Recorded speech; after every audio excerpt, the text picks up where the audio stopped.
Hi friends, how are you all? எல்லோரும் நல்லா இருக்கீங்கன்னு நம்புகிறேன். இந்த வீடியோவில் வந்து டிஷ்வாஷர் வந்து நான் எப்படி லோட் பண்ணுறேன் அன்லோட் பண்ணுறேங்கிறதையும் என்னோட ஒரு டே இன் மை லைஃப்பையும் பார்க்கலாம். மார்னிங் வந்து பிரேக்ஃபாஸ்ட்டுக்கு வந்து நான் அவகேடோ டோஸ்ட்டு சாப்பிட்டுட்டு அப்புறமா வந்து டிஷ்வாஷர் வந்து லோட் பண்ணலான்னு சொல்லிட்டு அதில் உள்ள ஏற்கனவே லோட் பண்ணியிருந்ததில் உள்ள பாத்திரத்தெல்லாம் எடுத்து வச்சிட்ருந்தேன். பாருங்கள் அது எப்படி எவ்வளோ நீட்டாக க்ளீன் பண்ணியிருக்குன்னு. ஒரு சில பாத்திரங்கள் மட்டும் நம்ம வந்து கழுவிட்டு அதுக்கப்புறம் லோட் பண்ணுற மாதிரி இருக்கும்.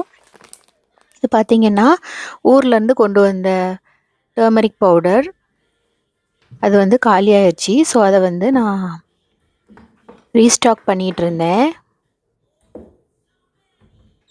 ஊர்லேருந்து கொண்டு வர்ற பொடி எல்லாத்தையுமே வந்து நான் ஃப்ரீஸ் பண்ணிடுவேன். தேவைப்படும் போது எடுத்து யூஸ் பண்ணிப்பேன். அப்புறம் திருப்பியும் இங்கிட்டு வந்து அன்லோட் பண்ணியாச்சு. இப்போ வந்து லோட் பண்ணிகிட்ருக்கேன். இந்த மாதிரி பால் பாத்திரம்லாம் பார்த்திங்கன்னா வந்து சைட்லலாம் பால் ஒட்டிகிட்ருக்கும். அதெல்லாம் வந்து நல்லா ஸ்க்ரப் பண்ணிவிட்டு அதுக்கப்புறமா உள்ளே போட்டால் தான் கழுவும். இந்த மாதிரி டேப்லெட் இருக்கும். அந்த டேப்லெட்டை வந்து உள்ளே போட்டு லாக் பண்ணிவிட்டு இதை பாத்திரத்தெல்லாம் வந்து ட்ரை பண்ணி கொடுக்குறதுக்கு நம்ம தனியாக ஒரு லிக்விட் ஊற்றணும். ரெண்டையும் ஊற்றிட்டு வந்து இந்த ஆப்ஷன்ஸ் வந்து நான் ஒன் ஹவருக்கு வச்சுருக்கேன். 15 மினிட்ஸ் எதுக்குன்னு பார்த்தீங்கன்னா ட்ரை பண்ணுறதுக்கு. அதுக்கப்புறமா கிச்சனை க்ளீன் பண்ணலான்னு சொல்லிட்டு அன்றைக்கி மார்னிங் வந்து பிரேக்ஃபாஸ்ட்டுக்கு குக் பண்ண எல்லாத்தையுமே எடுத்து வச்சுட்டு அப்புறம் கட்டிங் போர்டு எல்லாத்தையுமே க்ளீன் பண்ணிவிட்டு அடுப்பு எல்லாத்தையுமே க்ளீன் பண்ணி எடுத்துகிட்டு அப்புறம் ஆரஞ்ச் ஜூஸ் போட்டு கொடுக்கலாம் அப்படின்னு சொல்லிட்டு ஆரஞ்ச் ஜூஸ் வந்து ரெடி பண்ணிகிட்டு இருந்தேன். இந்த ஆரஞ்ச் மேனுவல் மேக்கர் வந்து எனக்கு ரொம்ப யூஸ்ஃபுல்லாக இருக்குது. அப்புறமா வந்து லன்ச் ரெடி பண்ணலாம் அப்படின்னு சொல்லிட்டு அன்றைக்கி வந்து கீரையை வந்து ஒரு கூட்டு பண்ணிடலாம் அப்படின்ட்டு கீரையை வந்து க்ளீன் பண்ணிவிட்டு அதை குட்டி குட்டியாக கட் பண்ணி எடுத்துக்கிறேன். இந்த மாதிரி பொடிசாக கட் பண்ணி எடுத்துக்கணும். அப்புறமா வந்து டின்னருக்கு வந்து சன்னா மசாலா பண்ணலாம் அப்படின்ட்டு சன்னா ஊற வச்சேன். ஸோ என்கிட்ட பிளாக் சன்னா வந்து கம்மியாக தான் இருந்தது. அதனால் ஒயிட் சன்னாவையும் சேர்த்து ஹாட் வாட்ரு போட்டு ஊற வச்சுக்கிட்டேன். ஏன்னா நாள் நைட்டே நம்ம ஊற வைக்கிறதா இருந்தால் நம்ம நார்மல் வாட்டரில் ஊற வச்சுக்கலாம்.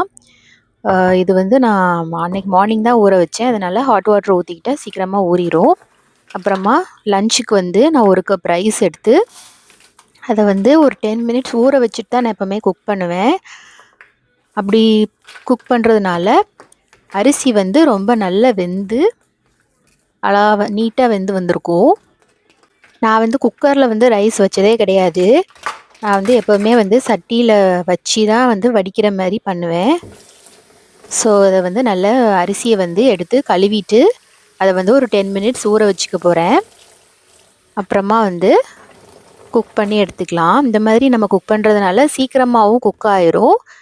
அரிசி வந்து நல்ல மெதுவாக குக் ஆகி கிடைக்கும்.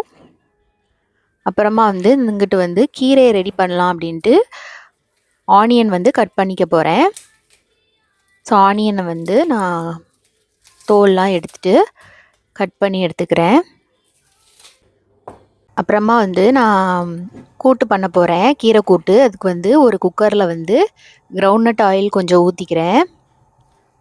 ஊற்றிட்டு அதுக்கிடையில் தம்பி பசிக்குதுன்னு சொன்னான். அதனால் வீட்டிலே பண்ண கப் கேக்கை வந்து அவனுக்கு எடுத்து கொடுத்துட்டு அதுக்கப்புறமா நான் ஒர்க் ஸ்டார்ட் பண்ணேன். ஸோ நம்ம எண்ணெய் ஊற்றியாச்சு. அப்புறமா வந்து சீரகம் மிளகு போட்டு தாளிச்சிக்கணும். கீரைக்கு வந்து கடுகு உளுந்த பருப்பு போட தேவையில்லை. ஸோ தாளிச்சிட்டு அதுக்கப்புறமா நம்ம கட் பண்ணி வச்சுருக்கிற வெங்காயத்தை வந்து அதில் சேர்த்துக்கலாம். வெங்காயம் நல்லா வதங்கி கண்ணாடி பதம் வந்ததுக்கப்புறமா தக்காளி சேர்த்துக்கிறேன். ஸோ ரெண்டையும் வந்து நல்லா வதக்கி விட்டுக்கலாம். இப்போது நான் மஞ்சள் பொடி சேர்த்துக்க போகிறேன். ஸோ ஒரு 1/2 டீஸ்பூன் மஞ்சள் பொடி. அதுக்கப்புறமா காஞ்ச மிளகாய் வந்து 2 கிள்ளி சேர்த்துருக்கேன். சேர்த்துட்டு நல்லா வதக்கி விட்டுக்கலாம். இப்போ நான் கட் பண்ணி வச்சுருந்த கீரையை வந்து அதில் சேர்த்துட்டு நல்லா வதக்கி விட்டுக்க போகிறேன். ஃபஸ்ட்டு பார்க்கும்போது கீரை நிறைய தான் தெரியும். ஆனால் நல்லா வதக்குனதுக்கப்புறமா தான் வந்து ரொம்ப சுருங்கி கீரை வந்து நல்லா சுருங்கி கம்மியாயிரும். ஸோ கீரையை ஃபுல்லாக சேர்த்து நல்லா வதக்கிக்கலாம்.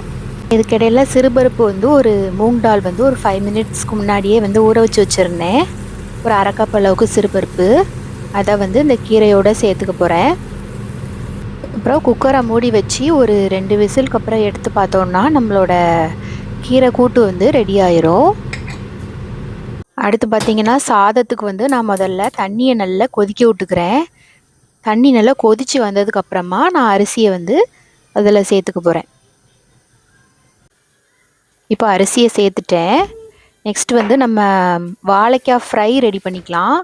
அதுக்கு வாழைக்காய் வந்து நல்ல தோல் சீவி எடுத்துட்டு நான் இந்த சாப்பர் வந்து ஏற்கனவே வந்து லாங் வீடியோ போட்டிருக்கேன். இது வந்து நான் காஸ்கோவில் வாங்கினது. இது வந்து எனக்கு ரொம்ப யூஸ்ஃபுல்லாக இருக்குது. இந்த மாதிரி சிப்ஸ் பண்ணுறதுக்கெலாம் வந்து பார்த்திங்கன்னா ரவுண்டாக அழகாக கட் பண்ணி கொடுத்துருது. ஸோ அன்றைக்கி நான் இதில் தான் வந்து கட் பண்ணேன். ஸோ மெல்லிஸாக நம்ம கட் ஆயிடுது இந்த மாதிரி நம்ம கட் பண்ணுறதுனால. பாருங்கள் எவ்வளோ அழகாக கட் ஆகி வந்திருக்குன்னு. ஸோ இதில் வந்து நான் இப்போ மசாலாலாம் போட்டு மேரினேட் பண்ணி வைக்க போகிறேன். முதல்ல வந்து மஞ்சப்பொடி சேர்த்துக்கலாம். மஞ்சப்பொடி ஒரு 1/2 டீஸ்பூன் சேர்த்துக்கிறேன். வத்தல் பொடி சேர்த்துக்கிறேன் ஒரு 1 டீஸ்பூன் அளவுக்கு. அப்புறமா வந்து ரைஸ் ஃப்ளார் வந்து ஒரு 1/2 டீஸ்பூன் அளவுக்கு சேர்த்துக்கிறேன். ஸோ ரைஸ் ஃப்ளார் சேர்த்தோன்னா கொஞ்சம் கிறிஸ்பியாக கிடைக்கும். கடலை மாவு வந்து ஒரு 1/2 டீஸ்பூன்லேருந்து 2 டீஸ்பூன் வரைக்கும் சேர்த்துக்கிறேன். அப்புறமா உப்பு சேர்த்துட்டு லெமன் ஜூஸை வந்து இந்த மாதிரி ஸ்க்வீஸ் பண்ணி விட்டுக்கிறேன். இப்போது இதை நல்லா விரவி எடுத்துக்கிடுவோம். இப்போது சாதம் வந்து 1/2 ஹவரில் நம்மளுக்கு ரெடி ஆயிடுச்சு. ஸோ அதை வந்து நான் வடித்து எடுத்துக்கிறேன். வடிக்கும் போது ரொம்ப கேர்ஃபுல்லாக இருக்கணும். அப்புறம் வந்து வாழைக்காய் ஃப்ரை பண்ணுறதுக்கு வந்து எண்ணெயை ஊற்றி வச்சுட்டேன். அப்புறமா வந்து சுண்டலை வந்து நான் செக் பண்ணி பார்த்தேன். ஸோ நைட்டு டின்னருக்கு பண்ணோம் இல்லையா, ஸோ ரெடி ஆயிடுச்சான்னு பார்த்தேன். அப்படி இல்லைன்னா கூட கொஞ்சம் ஹாட் வாட்டர் ஊற்றி கூட நம்ம திருப்பியும் ஊற வச்சுக்கலாம். அப்படி இல்லாதவங்க ஹாட் பாக்ஸில் கூட நம்ம ஊற வச்சோன்னா அது ஈஸியாக ஊறிடும். ஸோ ஊறிடுச்சு. ஸோ அதனால் வந்து நான் அதை வந்து அவிச்சு வச்சிடலாம் அப்படின்னு சொல்லிட்டு குக்கரை வந்து ரெடி பண்ணிகிட்ருந்தேன். இது அப்படியே வந்து அந்த தண்ணியோடையே குக்கரில் சேர்த்து ஒரு 4 விசில் வச்சு எடுத்தோன்னா அது வந்து ரெடி ஆயிரும்.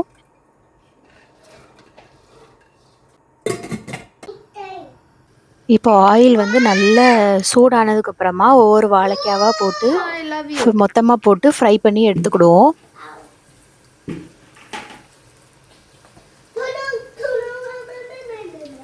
இப்போ நம்மளோட லஞ்ச் பார்க்கலாம். சாப்பாடு, நம்மளோட கிறிஸ்பியான ரா பனானா சிப்ஸு அதை ஒரு சைடில் வச்சுக்கலாம்.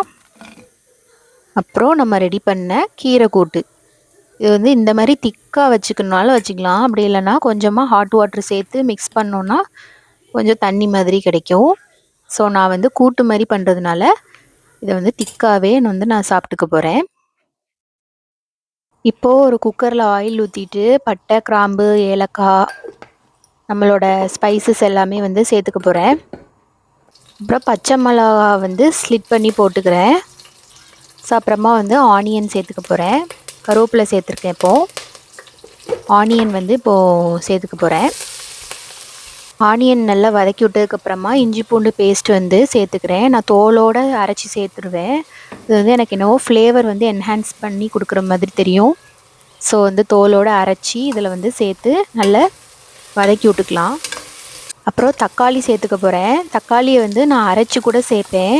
இன்றைக்கி வந்து நான் அப்படி முழுசாகவே சேர்த்துக்கிட்டேன். சேர்த்துட்டு நல்லா வதக்கி விட்டுக்கலாம். இப்போ தேவையான அளவு உப்பு சேர்த்துருக்கேன்.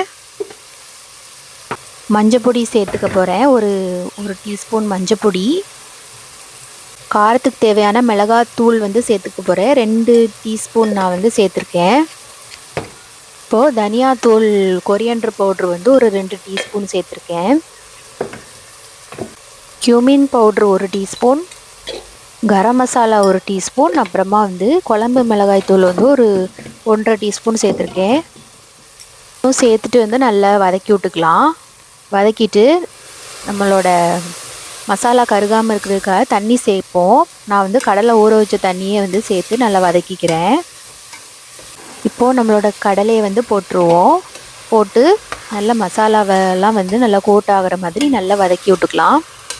இந்த ஸ்டேஜில் வந்து நான் உருளைக்கிழங்கு சேர்த்துக்க போகிறேன். தோலோட ஒரு உருளைக்கிழங்குக்கு நல்லா கழுவிட்டு கட் பண்ணி சேர்த்துக்க போகிறேன். எல்லாம் மொத்தமாக வதக்கி விட்டதுக்கப்புறமா கொஞ்சமாக ஹாட் வாட்டர் சேர்த்துக்கிறேன். இப்போது தேங்காய் அரைச்சி ஊற்றுறதுக்கு தேங்காய், அப்புறமா ஃபெனல் சீட்ஸ் இருக்கு இல்லையா, அதுக்கப்புறம் கேஷ்யூ, கொஞ்சமாக வந்து புதினா சேர்த்துக்க போகிறேன். புதினா சேர்த்தோன்னா அந்த குருமாவுக்கு வந்து ஒரு நல்ல ஒரு ஃப்ளேவர் கிடைக்கும்.